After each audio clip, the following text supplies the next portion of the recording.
하나님 말씀 구약 시편 1편 1절과 2절입니다.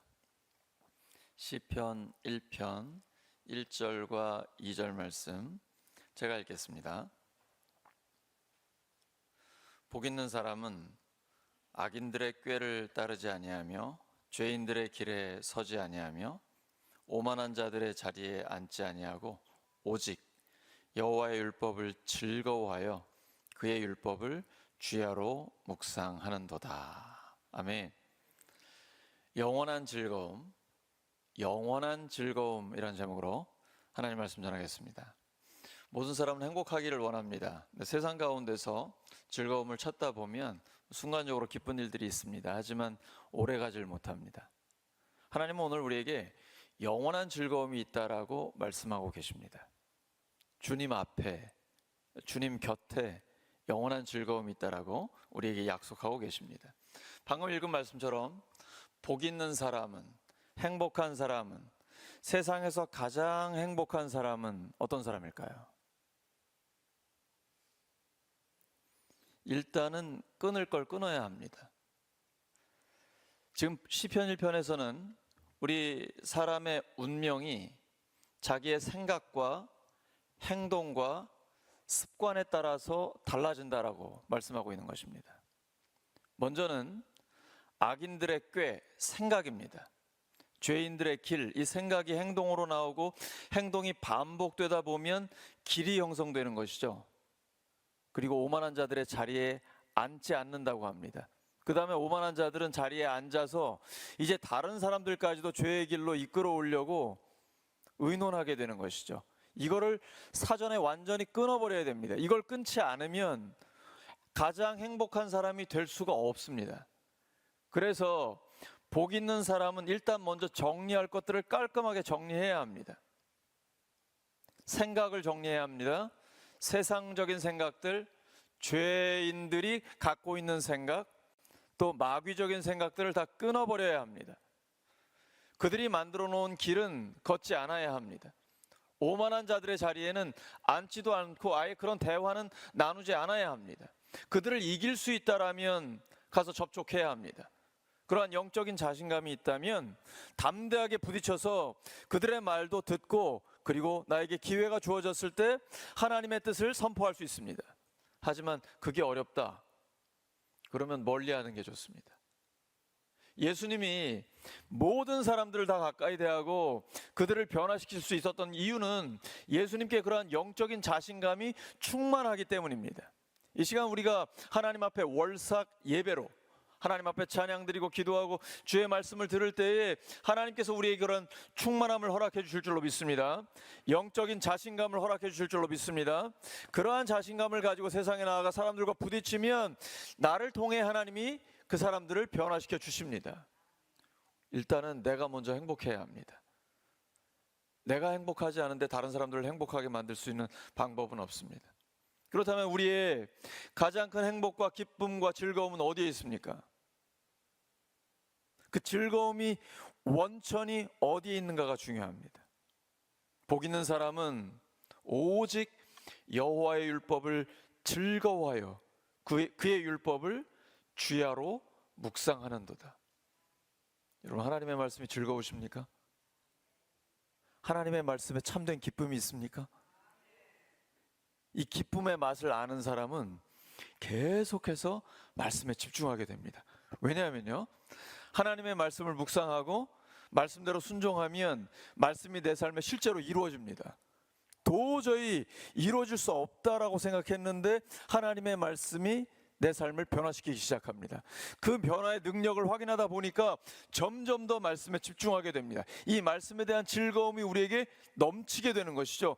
말씀, 오직 말씀, 눈만 뜨면 말씀부터 생각하는 겁니다. 밤에 잘 때도 하나님의 말씀을 묵상하면서 잡니다.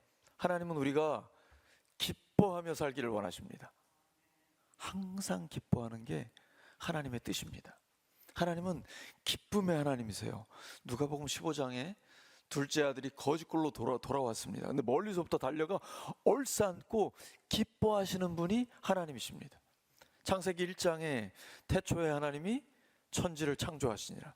빛이 있으라 말씀하시면 빛이 생깁니다. 그리고 보시기에 좋았더라. 신앙생활을 굉장히 심각하게 하시는 분들이 가끔 계시거든요.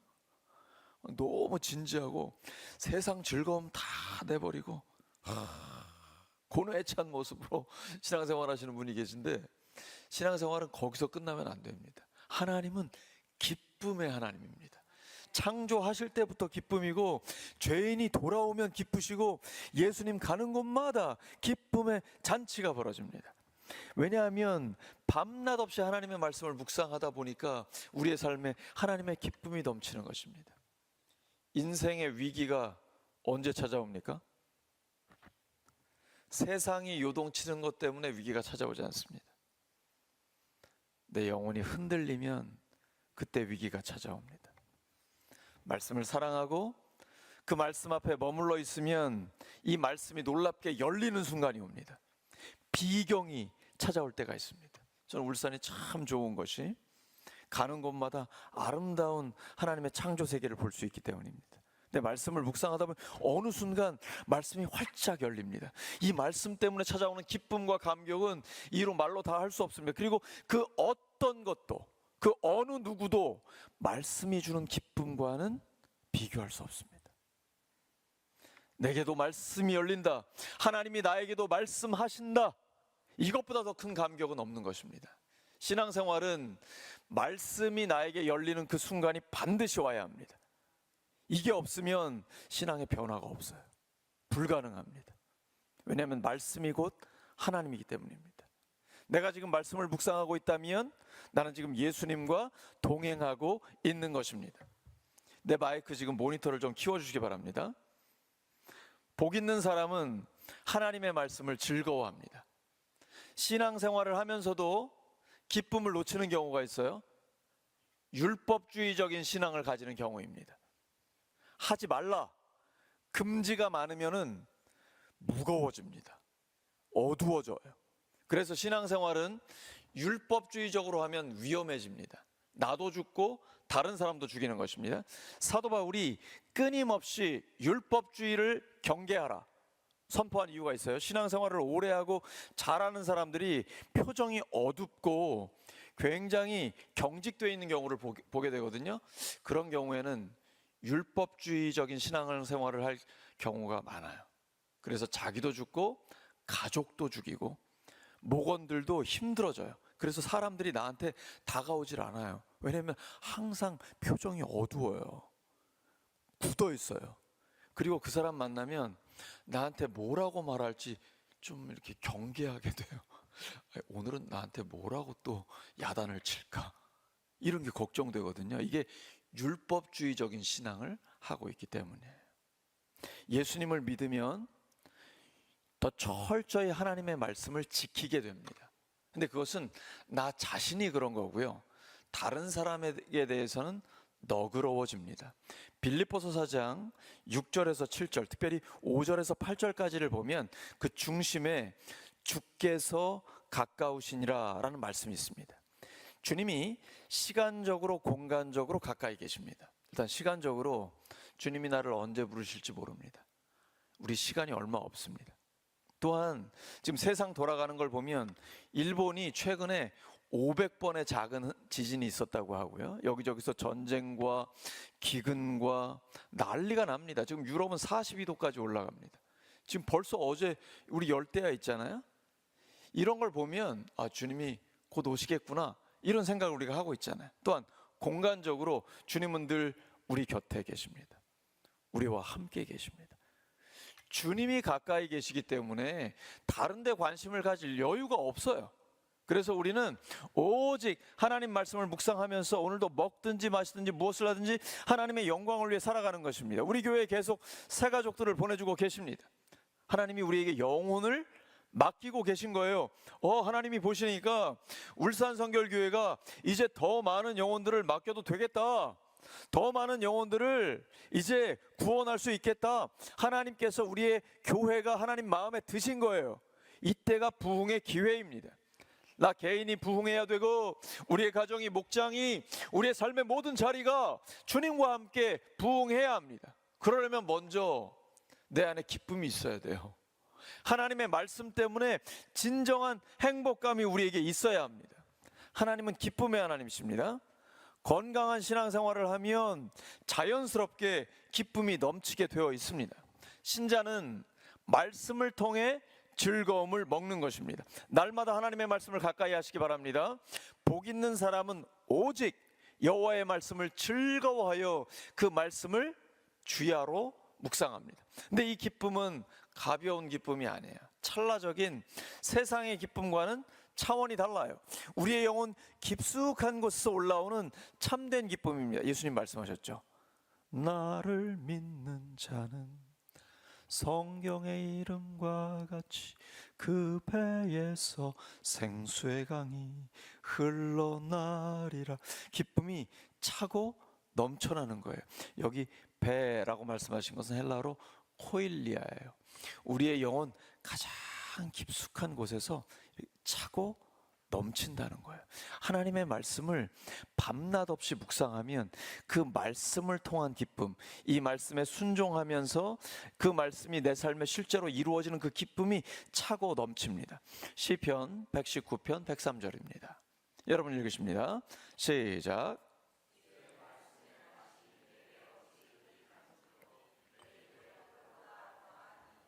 묵상은 히브리어로 하가입니다. 작은 소리로 읊조리는 거예요. 신중히 생각하는 것입니다. 그 말씀을 깊이 생각하면 진짜 진리라는 것이 나에게 깨달아지게 되는 것이죠. 예수님께서 너희가 내 말에 거하면, 예수님의 말씀에 딱 붙어 있으면, 말씀을 믿고 말씀대로 순종하면 너희가 참 내 제자가 되고 진리를 알지니 진리가 너희를 자유롭게 하리라 라고 말씀해 주셨습니다.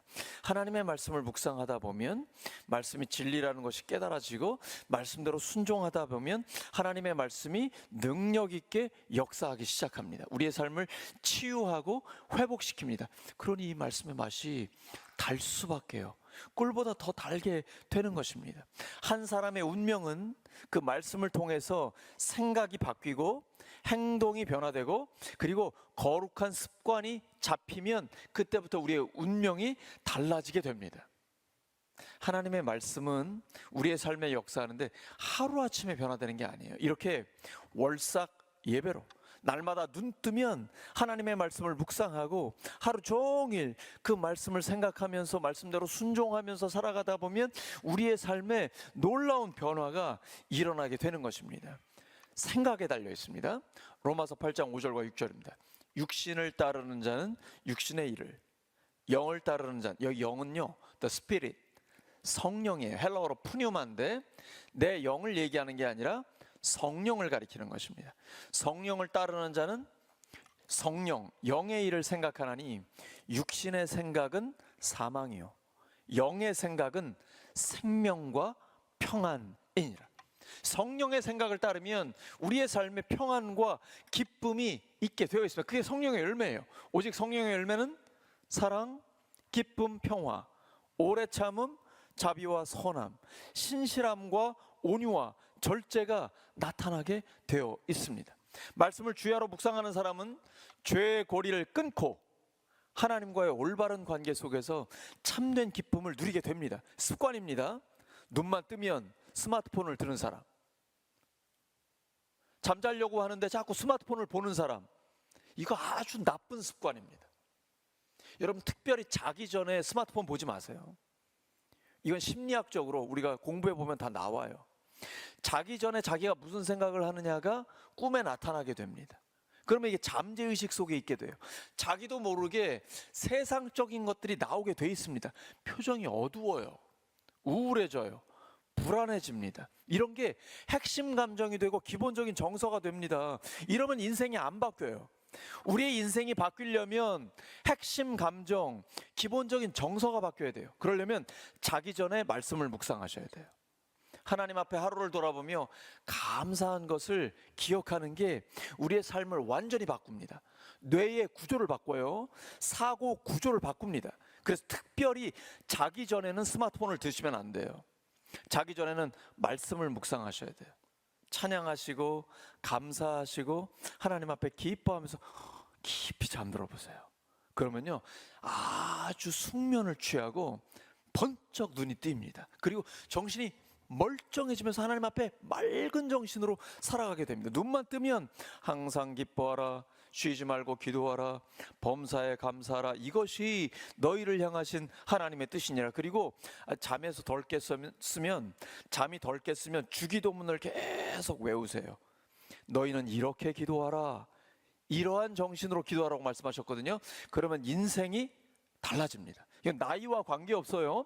100살이 다 되셨어도 이렇게 잠들기 전에 감사하고 기뻐하고 하나님 앞에 회개하고 하나님 말씀을 묵상하고 숙면을 취하고 눈 뜨면 항상 기뻐하고 주기도문을 암송하면서 하나님 앞에 기도하면요, 인생이 완전히 달라져요.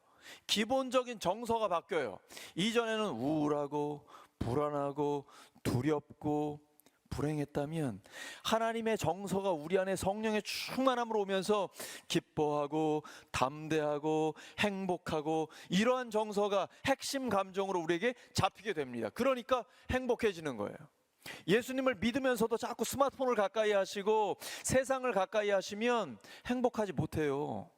세상을 보면 불안하거든요. 두렵거든요. 그런데 말씀을 묵상하다 보면 정서가 바뀌면서 성령의 기쁨이, 성령의 평강이, 담대함이, 강함이 우리 안에 자리 잡기 시작해요. 이러면 행복해지는 거예요. 그래서 하나님이 우리에게 끊임없이 말씀 묵상을 강조하는 이유가 여기에 있어요. 하나님은 우리가 행복하기를 원하시거든요. 시편 16편 11절입니다. 여러분 읽습니다. 시작.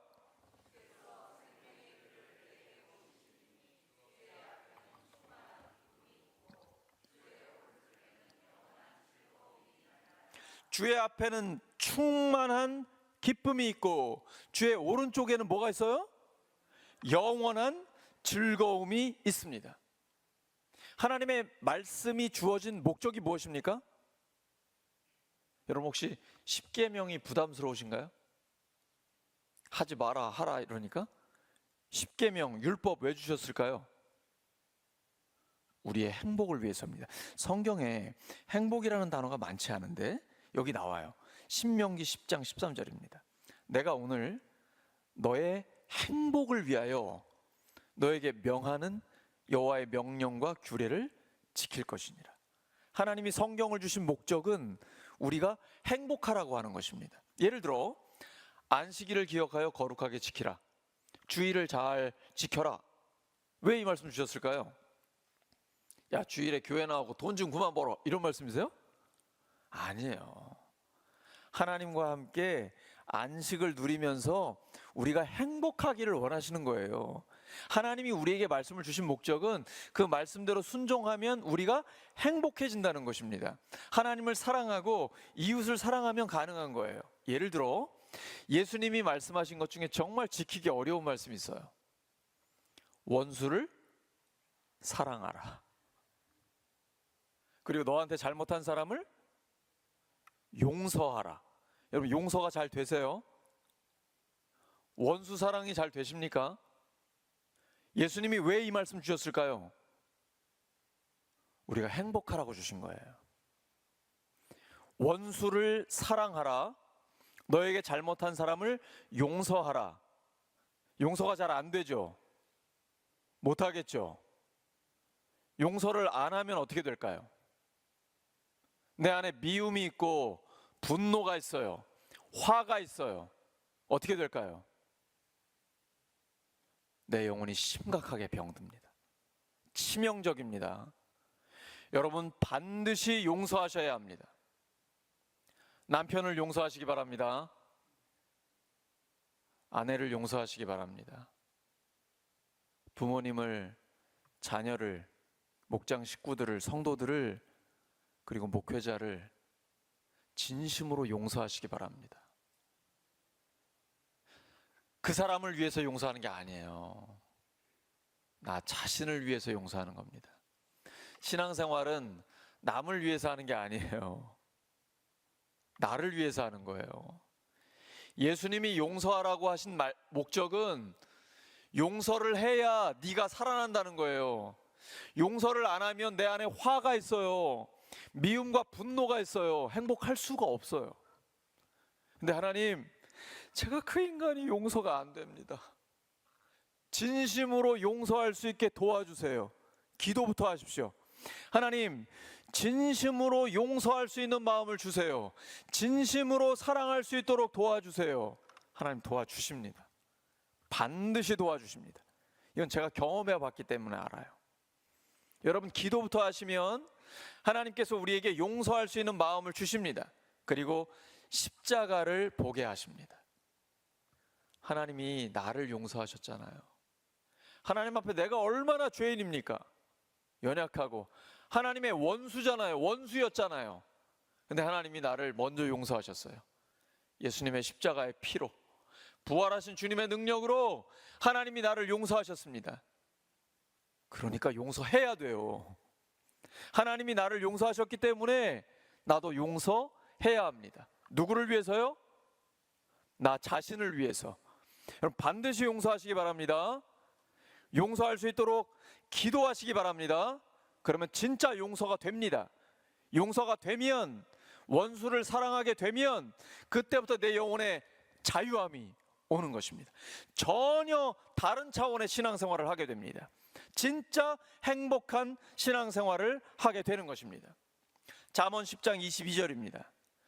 여호와께서 주시는 복은 사람을 부하게 하고 근심을 겸하여 주지 아니하시느니라.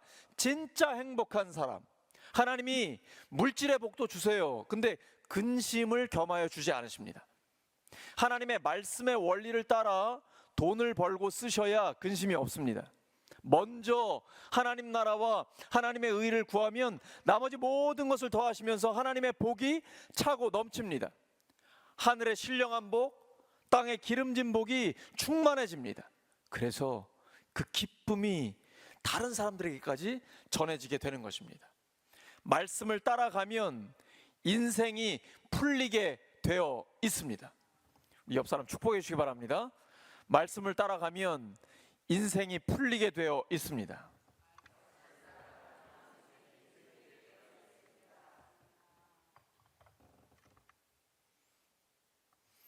사랑하는 우리 울산교회 성도 여러분, 세상에서 가장 행복한 사람은 어떤 사람입니까?